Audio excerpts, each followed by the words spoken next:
In this video, I'm going to explain why I think maps are currently the biggest problem in Dead by Daylight. Think about how often you load into a game and you see the map you got and you were actually, happy to see it. Probably very little. Nowadays, the only decent map that I, sort of like is Macmillan. Usually that realm is the only one I enjoy again, and even then, I still don't like seeing stuff like Grumman Storehouse and all that.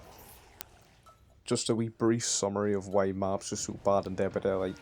90% of them are far too big. Some of them are far too closed in, like Larry's and Hawkins, making a lot of killer powers such as Nurse, Blight, Hillbilly, Deathsinger, Huntress, Trickster, all these killers, Oni. Their powers significantly weaker and sometimes borderline unusable. Some maps have just complete bullshit loops, like Grim Pantry and Father Campbell's Chapel's main buildings. And some maps just have way too many loops and palettes, such as the game and Riker's Yard and stuff like that. I think every map should strive to be similar in balance to stuff like Coal Tower. I think Coal Tower is a very good map. The main building is decent, but it's not too strong, although the breakable walls have been a horrible addition.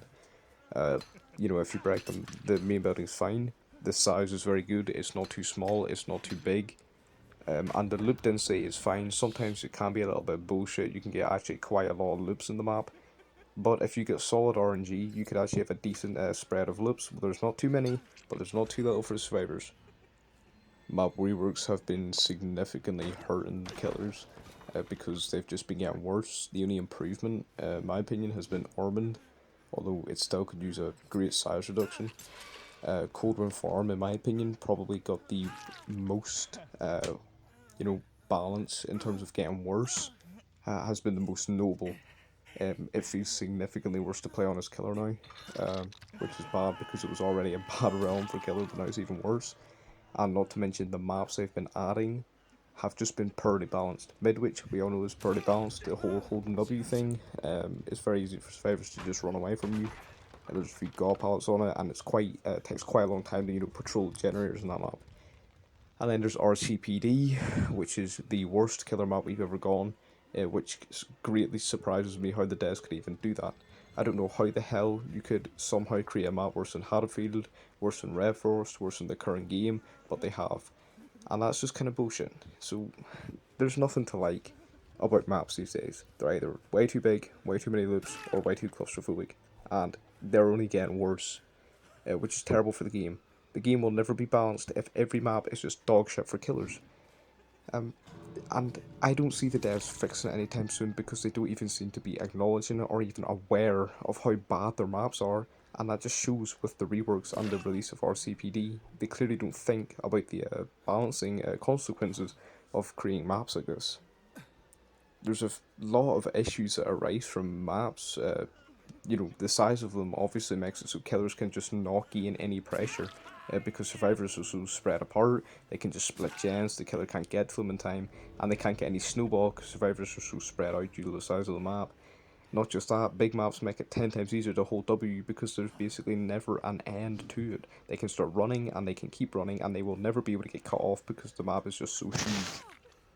But even size isn't the biggest issue with maps these days because maps like The Game, which is pretty much the smallest map in the game, is horrible for killer. Its rework made it 10 times worse than it already was. This map is basically just 25 god pallets which you have to break through and hope that the survivors don't complete all the gens in time, which they will if they're half decent, because 25 pallets is more than enough time to complete all 5 gens. So this map is just going to shit. This game is going to shit because of poor map design, and there's nothing that can work. You can release all the killers you want. You can release very strong killers like Deathslinger and stuff, Trickster, Huntress, all this. They will never be strong because maps are terrible. They need to sort out the maps before they can balance the killers. Because you can't balance the killers in the current climate. You could give killers such a strong chasing power. You could literally buff Deathslinger's chase and he still wouldn't win every game. Because that's just the inherent issue with the game. Is just the maps. There's nothing killers can do in most of these maps. You could have the best Deathslinger in the game, but some decent survivors will beat him on Mother's Dwelling because he can't build enough pressure.